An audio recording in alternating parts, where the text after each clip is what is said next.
ছেলেটাকে স্কুলে পাঠিয়ে দিয়ে নিশ্চিন্ত মনে ঘরের বিছানা সোফা এগুলো সব গুছিয়ে নিলাম। এই ঘরের সোফা বিছানা এগুলো গুছিয়ে না নিলে না অন্যান্য কাজে একদম মন বসাতে পারি না।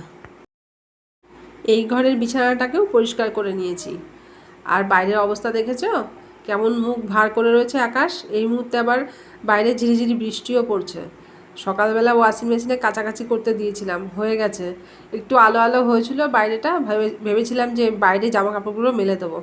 এখন দেখছি না, দেয়া যাবে না, ওই ওপরের ঘরেই সব মেলে দেবো। আর এইবারে এই ডাইনিং টেবিলটাকে পরিষ্কার করব। আর এই ডাইনিং টেবিলটাতে তো আমরা বসে খাই না, ওই টিভির ঘরেই বসে বসে খাওয়া হয়। আর এই টেবিলটা এমনিই পড়ে থাকে। আর ঘরে যত একটু একটু পর পরে যতই পরিষ্কার করব একটু একটু পর পরে হাজারো জিনিস এসে ডাইনিং টেবিলটা ভর্তি হয়ে যায়। এটাকে আর পরিষ্কার করে আমি ফাঁকা রাখতে পারি না।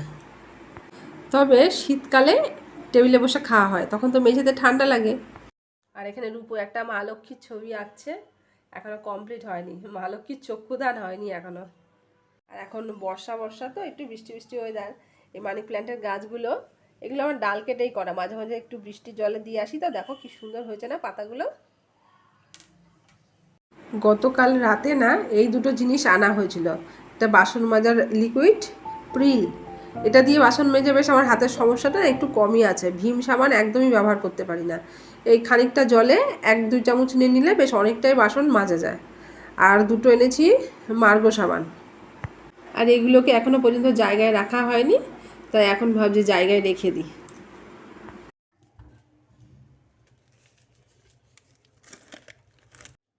আর কি বলো তো, জায়গার জিনিস জায়গায় রাখতে না পারলে না চারিদিক প্রচণ্ড অগোছালো হয়ে থাকে। আমি বিছানা পাটিগুলো সব পরিষ্কার করে দিয়ে এসেছি, আর রূপুকে বলেছি ঘর দোরগুলো একটু ঝাঁট দিয়ে দে, তাই ও ঝাঁট দিচ্ছে। এবারে ঢুকে গেছি হেসেলে। তো হেসেলে ঢুকেই প্রথমে চালটাকে ভালো করে ধুয়ে নিচ্ছি। আমি না চালকে ধুয়ে ভিজিয়ে রেখে দিই, তাহলে কি হয় বলো তো, চালটা জলটা টেনে নেয়। আর যখন ভাতটা বসায় খুব তাড়াতাড়ি ভাতটা হয়ে যায়। আর ভাতটাও না বেশ হালকা ফুরফুরে হয় আর খুব মোলায়েম হয়। আর গ্যাসটাও কম পড়ে। তো সেই জন্য আমি চালটাকে ভিজিয়ে রাখি। আজকে আবার করব পাট শাকের বড়া। কদিন আগে একবার পাট শাকের বড়া করেছিলাম, সবার খেতে নাকি খুব ভালো লেগেছে, সেজন্য আজকে আবার করতে বলেছে। কয়েকদিন হলো পাট শাকগুলো এনেছে, জলে ভিজিয়ে রেখেছিলাম দেখে আবার বেশ টাটকা হয়ে উঠেছে। এখন না এই চাল ডাল সবজি ধোয়া জল আর জমায় না, কেননা বর্ষাকাল তো গাছে আর অতটা জল দিতে হয় না। আর যে সমস্ত গাছগুলো আমার ঘরে আছে সেগুলো তো অত জল দিতে হয় না।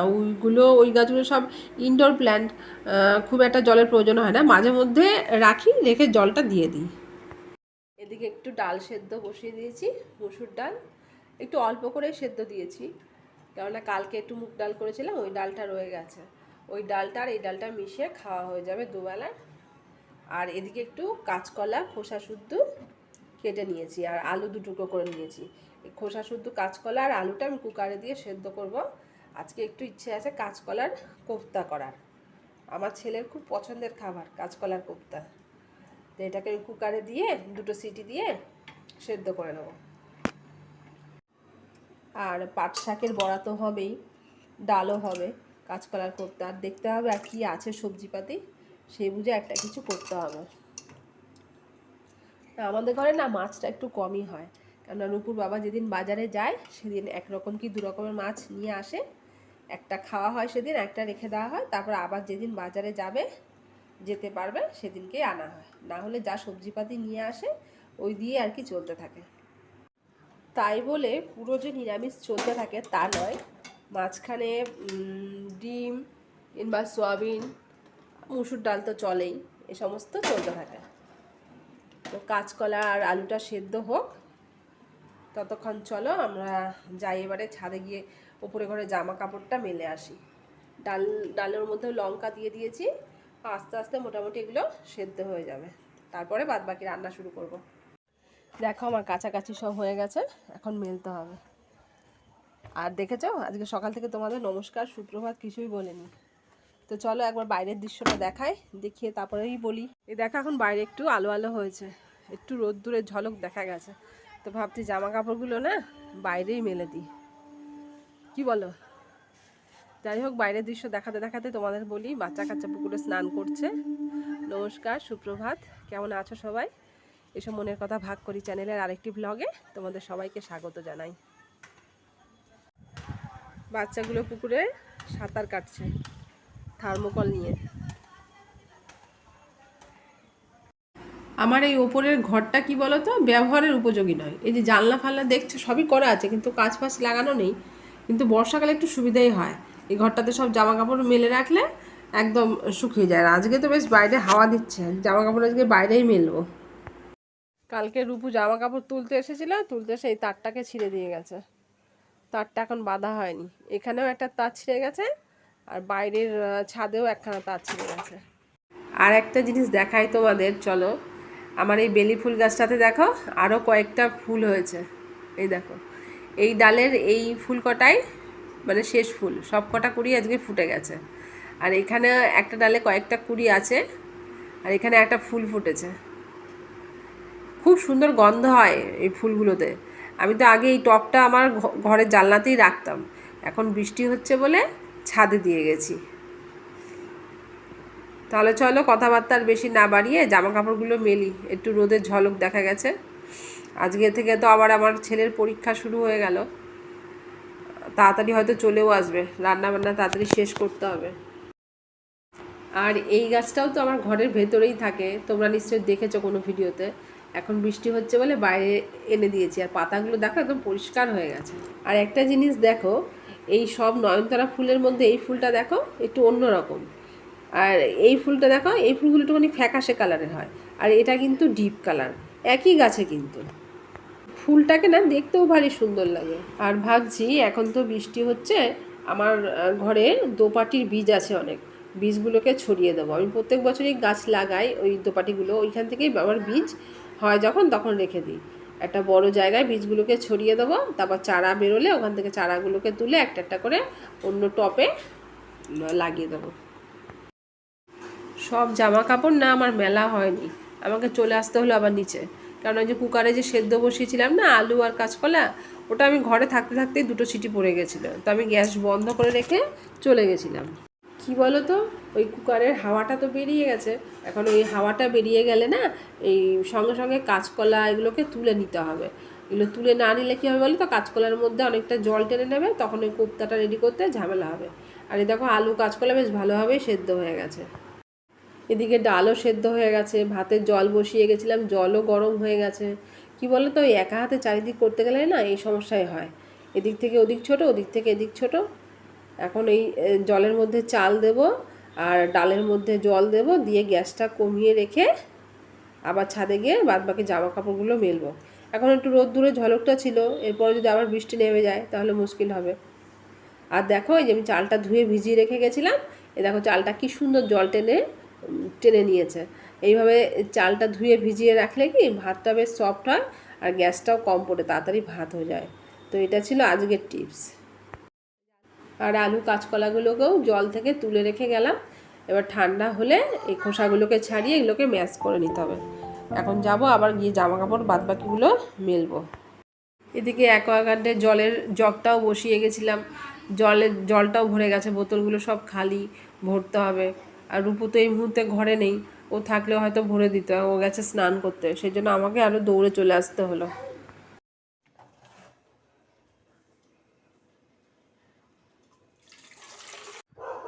সুন্দর করে জামা কাপড় মেলে দেওয়ার পর যদি আকাশের অবস্থা এই হয়ে যায় তা কার ভালো লাগে বলো।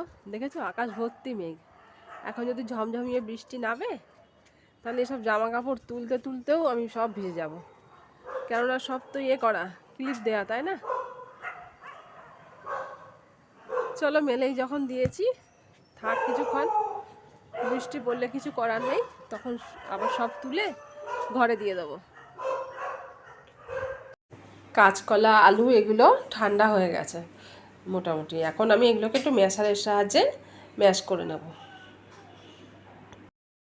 এটা আমি ম্যাশারের সাহায্যে ম্যাশ করছি ঠিকই, তবে যাদের কাছে এটা নেই তারা হাত দিয়েও করতে পারো।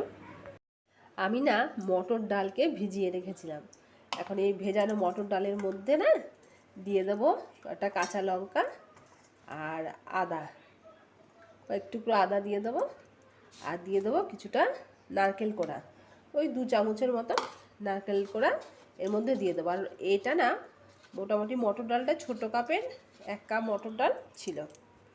এগুলোকে এখন আমি একসঙ্গে বেটে নেব।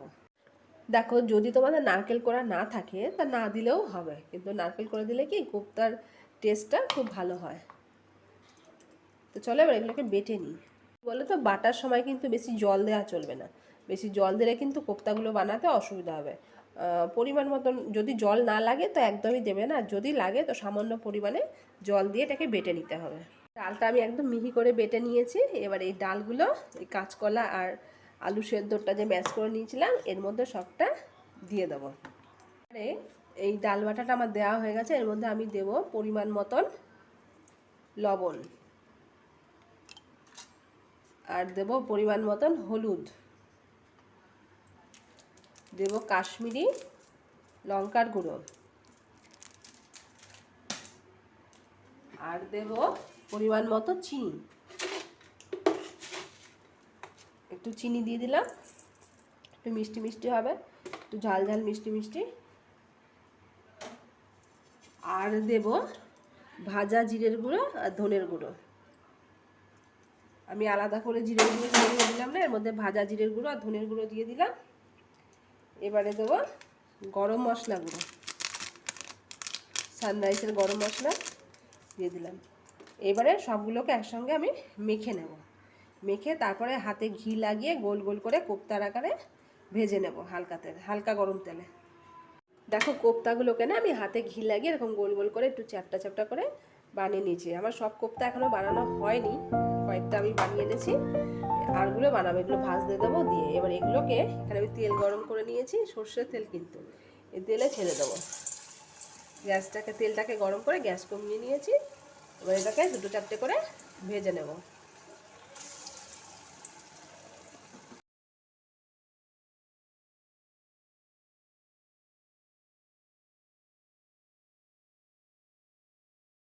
দেখো কোপ্তাগুলোর আমার একদিক ভাজা হয়ে গেছে। এখন এগুলোকে আস্তে আস্তে উল্টে দেবো।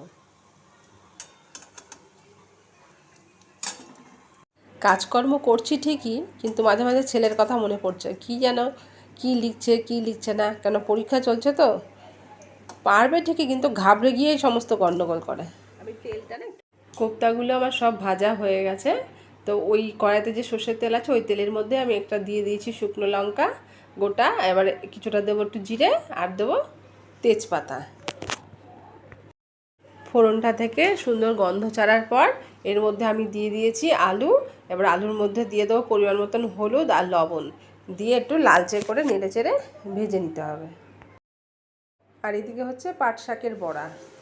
আলুগুলো ভাজতে ভাজতে না আমি একটা মশলা রেডি করে নিয়েছি। দেখো এর মধ্যে দিয়েছি আমি আদা বাটা, লঙ্কা বাটা, জিরের গুঁড়ো, ধনের গুঁড়ো, নুন, হলুদ আর কাশ্মীরি লঙ্কার গুঁড়ো। আর এইটা দিয়ে আমি আলুটা ভালো করে কষিয়ে নেবো। আজকে একটু এর মধ্যে একটু টমেটো দেওয়া দরকার ছিল, কিন্তু আমার ঘরে একটাও আজকে টমেটো নেই, তাই এই মশলাটা দিয়ে এখন ভালো করে এটাকে কষিয়ে নেব। তারপর ওদিকে ইন্ডাকশান ওভেনে গরম জল ফুটতে বসিয়ে দিয়েছি। এটা কষানো হয়ে গেলে এর মধ্যে পরিমাণ মতো গরম জল দিয়ে ঝোলটাকে ফোটাবো। দেখো আলুগুলো আমার পুরোপুরি কষানো হয়ে গেছে, একটু নরমও হয়ে গেছে। এখন আমি এর মধ্যে পরিমাণ মতন গরম জল ঢেলে দেবো। তোমরা যে যতটা পরিমাণ ঝোল রাখতে চাইবে সেরকম দেবে জলটা, তবে গরম জল দেবে। গরম জল ডাল ঝোলে রান্নার মধ্যে গরম জল ব্যবহার করলে না রান্নার স্বাদটা খুব ভালো থাকে, পাঞ্চা হয়ে যায় না। এতটা আমি জল দিলাম। এখন এটাকে আমি জোর আছে ফুটতে দেবো, একদম ডকডক করে ফুটবে। ফুটে আলুগুলো আরেকটু নরম হলে তারপরে কোপ্তাগুলো এর মধ্যে দিয়ে দেবো। এক্ষুনি কোপ্তাগুলো দেবো না, তাহলে আর জলটা না একটু বেশি দিতে হবে, কেননা কোপ্তাগুলো খুব জল টেনে নেয়। তাহলে এটা ফুটুক, তারপরে কোপ্তাগুলো যখন দেবো তখন আবার তোমাদের সঙ্গে দেখা হবে। আলুগুলো আমার পুরোপুরি সেদ্ধ হয়ে গেছে। এখন গ্যাসটাকে একটু কমিয়ে দিয়ে কোপ্তাগুলো একটা একটা করে এর মধ্যে দিয়ে দেবো। দিয়ে মোটামুটি 2 মিনিটের মতন ঢেকে একটু রান্না করব। বেশিক্ষণ ফোটাবো না, আর তাহলে একদম কোপ্তাগুলো যদি আবার ভেঙে যায়, ভাঙবে না কিন্তু ঝোলগুলো না খুব টেনে নেবে। এবার ছেলেকেও আনতে যাওয়ার টাইম হয়ে যাচ্ছে, ওই স্কুল ছুটি হয়ে যাবে।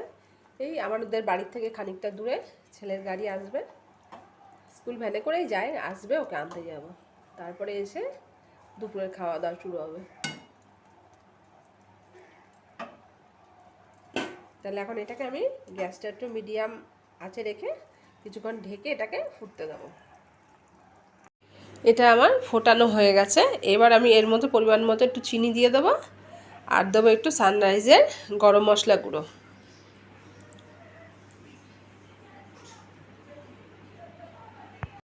এইবারে এর মধ্যে একটু দেবো পরিমাণ মতন ঘি। ঘি দিয়ে সব কিছুকে একটু ভালোভাবে নেড়েচেড়ে মিশিয়ে কিছুক্ষণের জন্য ঢেকে রাখবো। তাহলে একদম রেডি কাঁচকলার কোপ্তা কারি। আর কোপ্তাগুলো দেখো একটাও কিন্তু ভেঙে যায়নি, ওই যে মটর ডাল বাটা দিয়েছিলাম না এর মধ্যে, সেই জন্য কোপ্তাগুলো ভাঙেনি। তাহলে দেখো আমার কাঁচকলার কোপ্তা কারি একদম রেডি। আর কি সুন্দর কালারটা এসেছে না।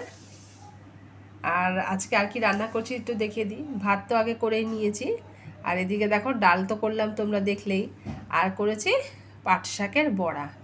আজকে আর তেমন বিশেষ কিছু করিনি, গরম ভাতে ঘি মেখে পাট শাকের বড়া দিয়ে খাওয়া হবে, আর ডাল আর কোপ্তা কারি। আর কি চাই বলো। আর আমার ছেলে তো কোপ্তা দিয়ে সব ভাত খেয়ে নেবে, ও কোপ্তা খেতে দারুণ ভালোবাসে। বিকেল এখন 5:45 বাজে, এখনও ঝিরিঝিরি বৃষ্টি হয়েই যাচ্ছে। আজকে সারাদিন মোটামুটি বৃষ্টি বাদলা মেঘলা এতেই কেটে গেল। আর এরকম ঝিরিঝিরি বৃষ্টিতে বেশ মাথায় ছাতা দিয়ে রাস্তায় হেঁটে আসতে দারুণ লাগে, তাই না? আর ওবেলা জামা কাপড় মেলতে এসে তোমাদের দেখালাম না, যে জামা কাপড় মেলা হয়েছে অমনি আকাশের মুখ ভার, হয়তো নিচে যাব অমনি হয়তো বৃষ্টি শুরু হবে, তো তাও জামা কাপড় তুললাম না, গেলাম। ও বাবা, যেই নিচে গেছি ব্যাস অমনি শুরু হয়ে গেছে ঝিরিঝিরি বৃষ্টি। তারপর একটু পরেই শুরু হয়ে গেল মুষলধারে বৃষ্টি। তখন আমি আর রূপু দৌড়াদৌড়ি করে হাতের কাজ পাতে ফেলে ছাদে এসে সব জামা কাপড় তুললাম, তুলে সব আবার এই ঘরে মেলে দিয়ে আবার নিচে গেলাম। আর এই দেখো ওয়াশিং মেশিনের ওপরে এখনও এতগুলো জামা কাপড় রয়েছে, মেলতে পারিনি, তার ছিঁড়ে গেছে না। রূপুর বাবা আসবে, তার পেতে দেবে, তবে এগুলো মেলতে পারবো। ভাগ্যে সেই ঘরটা ছিল, তা জামা কাপড়গুলো ঘরটার মধ্যে মেলতে পারছি। আর তা না হলে তো ওই যেখানে থাকবো সেখানেই তার বেঁধে জামা কাপড় মেলতে হতো, আর ঘর দিয়ে একটা ভ্যাপসা গন্ধ বেরোতে থাকতো। বর্ষাকালে তো এই সমস্যাটা হয়। দেখো ছাদ পুরো ভিজে চুপচুপে হয়ে রয়েছে। তো চলো আজকের মতো দরজা বন্ধ করে নিচে যাই, আজকে আর ছাদে কাজ নেই, কালকে আবার আসবো।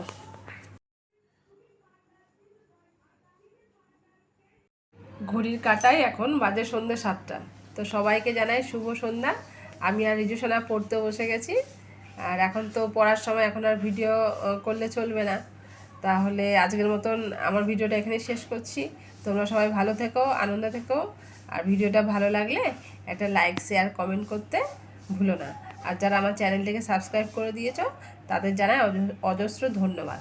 তো তোমরা সবাই ভালো থেকো, আজকের মতন রাখি, টাটা। সবাই ভালো থাকবে, সুস্থ থাকবে, আনন্দে থাকবে।